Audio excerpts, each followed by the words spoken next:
Hemos llegado al final de la semana de estudio y esta semana estuvimos hablando sobre el tema, para que usted lo recuerde, por siglos perpetuos. Porque a lo largo de los siglos hemos visto cómo Dios mantiene su pacto y, como descubrimos esta semana, ese fenómeno natural que tanto nos gusta apreciar, que es el arco iris, todavía debería hablarnos a nuestro corazón del maravilloso Dios de amor que nosotros tenemos. Pero en este día viernes vamos a hacer una breve reflexión sobre lo que hemos estudiado y junto a nuestro pastor Dani Perla, él nos ayudará a hacer esta reflexión a fin de que podamos afianzar los principios que hemos considerado durante la semana. Así que le invitamos a que nos acompañe en una oración. Nuestro Padre eterno, gracias te damos por tu misericordia, gracias por tus bondades, gracias por tu señal de pacto que es el arco iris, gracias porque tú quieres tener una relación personal con nosotros. Ayúdanos a aprender esas lecciones. En el nombre de Jesús lo pedimos todo. Amén. Amén. Durante esta semana, Pastor Dani, hemos estado hablando sobre el tema de Noé. El tema ha sido Noé, el pacto que Dios estableció con él, las señales. Pero me llama la atención algo. Parece que no es de hoy que Satanás ha tratado de desvirtuar, el enemigo ha tratado de desvirtuar a través de agentes humanos la historia del diluvio. Hoy se dice de que el diluvio no fue algo universal, son los descubrimientos, entrecomillados, vamos a decirlo así, de la ciencia moderna.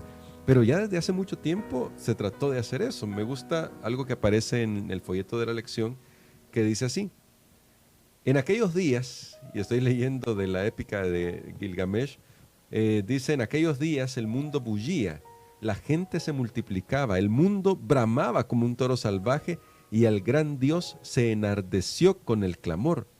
Enlil oyó el clamor y les dijo a los dioses del concilio: el alboroto de la humanidad es intolerable y ya no es posible dormir debido a Babel. Así que los dioses acordaron exterminar al hombre. Y esta fue la versión, según esta historia, de por qué vino el diluvio. Pastor, para poder comentarlo, ¿por qué aparece esta historia en la historia? Quizás para comenzar con esa pregunta, pero luego otra pregunta que va asociada: ¿en qué se diferencia, qué tan palpable es la diferencia entre el relato del Génesis del diluvio con el de esta épica? Sí, hay historias, amigos, hay historias que son paralelas a los relatos bíblicos. Por ejemplo, tenemos de la creación, ¿Sí? tenemos aquí también Del diluvio. historias del diluvio. En esas culturas orientales hay historias paralelas a las que encontramos en la Biblia también. Repito nuevamente eso. Ahora, ¿qué nos indica esto en primer lugar? Antes de dar una respuesta, lo que nos indica es que hay un origen común en la humanidad. Sí. La humanidad ha tenido un origen común, pero la manera de interpretar los eventos que han sucedido es lo que cambia. Por ejemplo, aquellos que creen en Jehová, Dios, creador de los cielos y de la tierra, creen en este relato bíblico. Así es. Aquellos que no creen en Dios, entonces inventan, mezclan, pero hay similitudes y eso Sí. es lo interesante. Mezclan lo que creen, aquellos que creemos en Dios, pero ponen algunos otros elementos, y en este caso aquí vemos un elemento de ira, de odio, de venganza. Dice exterminar al hombre. Sí. Dice que Dios, en este caso para ellos, Enlil se cansó. O sea, lo estaban estorbando. lo estresaron. Es como un padre que está durmiendo y que sus hijos vienen y lo despiertan. Entonces él se levanta y con un cuchillo los persigue. Wow, O sea, eso es lo que está diciendo aquí. Pero más bien el relato que nosotros tenemos en la Biblia es que hay un Dios que no quiere destruir al hombre y que entonces busca la manera de preservar al ser humano, y que la razón por la que Él decide, porque hay personas que son muy sensibles, voy a decir entre comillas esto, ¿por qué Dios destruyó en el diluvio? Es que si Dios no hubiera detenido eso, el ser humano siempre se destruye solo. Se hubiera autodestruido. El ser humano siempre hubiera llegado a una manera catastrófica en la cual allí si no hubiera quedado ni una persona. Entonces, antes que el ser humano destruya todo, Dios decide mejor preservar a la humanidad y en este caso a través de Noé y su familia. Bueno, me llama mucho la atención eso que destaca, pastor, porque la verdad a veces uno no termina de pensar en estos elementos, pero si casi hemos llegado al autoexterminio y con las limitaciones intelectuales que tenemos si nos comparamos con los antediluvianos, sí, definitivamente en ese entonces hubieran podido encontrar la manera de destruir a la humanidad y no hubiera habido cómo revertirlo.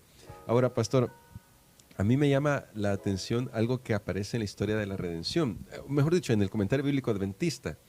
Toda persona que así lo desee puede ver en los fenómenos naturales la revelación de Dios mismo.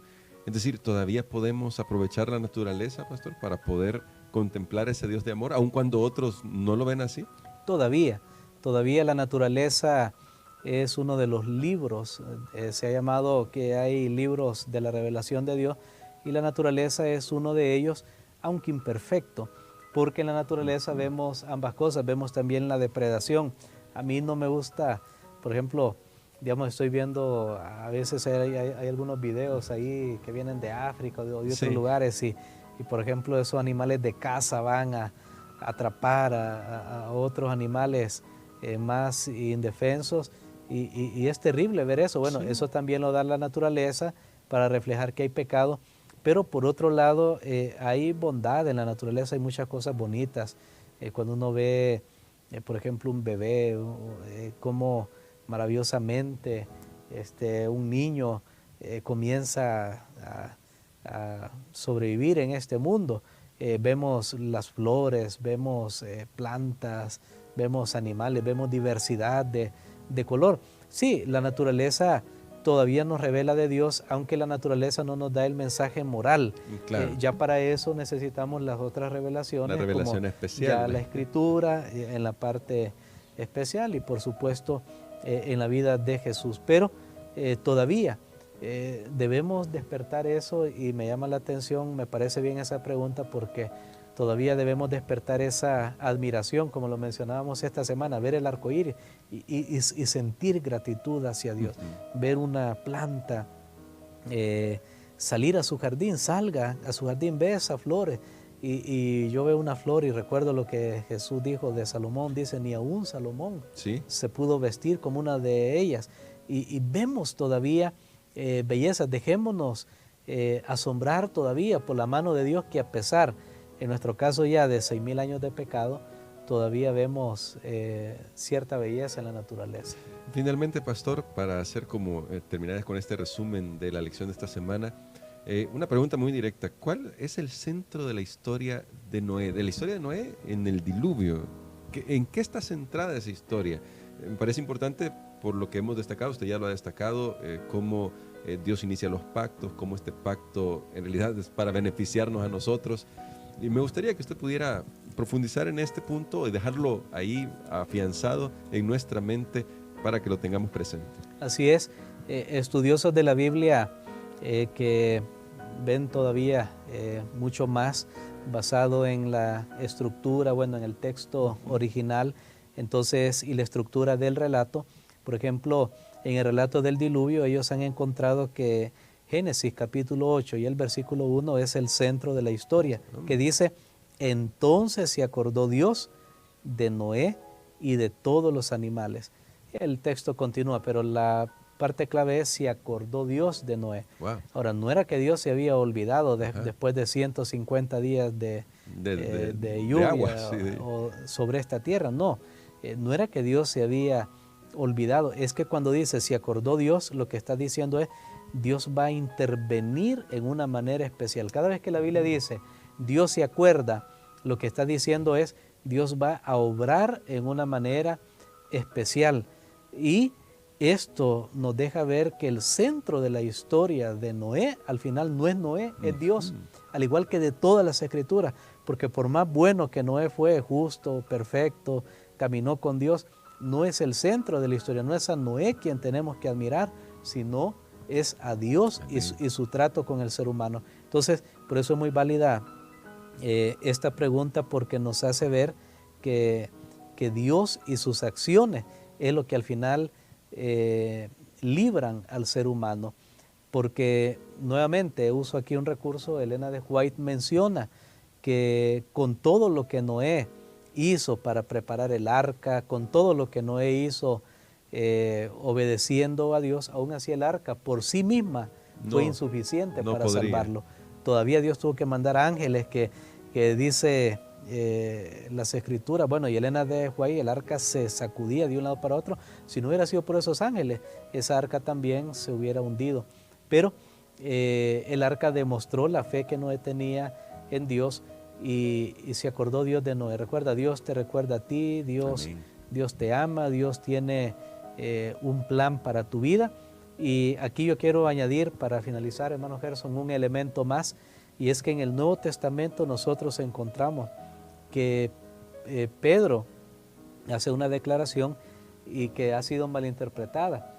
Y Pedro dice que Jesús fue y predicó que en el Espíritu, que en ese Espíritu Jesús fue y predicó a los antediluvianos. Y muchos piensan que cuando Jesús murió, ahí su Espíritu era el mismo y que fue allá al centro de la tierra, a las personas que están ahorita pagando por sus pecados. Pero no es así. El mensaje que tiene el apóstol Pedro, y me gusta pensar en ello, es que cuando Noé predicó, Noé estaba imbuido del mismo Espíritu de Cristo, de amor de Cristo. Entonces, cada vez que tú y yo predicamos, cada vez que tú y yo ayudamos a otras personas a salvarse, es como que si Cristo mismo estuviera hablándole a esas personas. Tremenda responsabilidad. Nos convertimos en embajadores de Cristo. Así que así como Dios tuvo un remanente, tuvo a Noé y su familia, Dios tiene un remanente hoy, pero no solo es para salvarnos nosotros, porque Noé no solo construyó el arca, sino habló a otras personas. Esto coloca una gran responsabilidad y una gratitud hacia nuestro Dios. Si tú y yo conocemos estas verdades, compartámoslas con alguien más. Comparta esta lección. Como siempre decimos, alguien puede ser beneficiado. Excelente, pastor. Gracias por este llamado también. Y quisiera que pudiera orar en este momento para que podamos aceptar este llamado y podamos vivir como Dios desea que vivamos en esta relación de pacto con Él. Amén. Padre que estás en los cielos, te agradecemos porque esta semana hemos podido ahondar en esta historia de este varón justo. Gracias porque nos has dado las claves para poder aspirar al mismo tipo de vida como Noé. Sabemos, Señor, que es tu gracia la que capacita y habilita, tu gracia bien creída en nuestras vidas. Ayúdanos para que podamos ahondar en nuestro caminar contigo. Ayúdanos para desear estar contigo más que con cualquier otra cosa en esta tierra. Sálvanos, Señor, aún en medio de los problemas que tenemos ahora, en medio del pecado que crece en nuestro mundo. Sálvanos, oh Padre. Lo pedimos en el nombre de Cristo Jesús. Amén.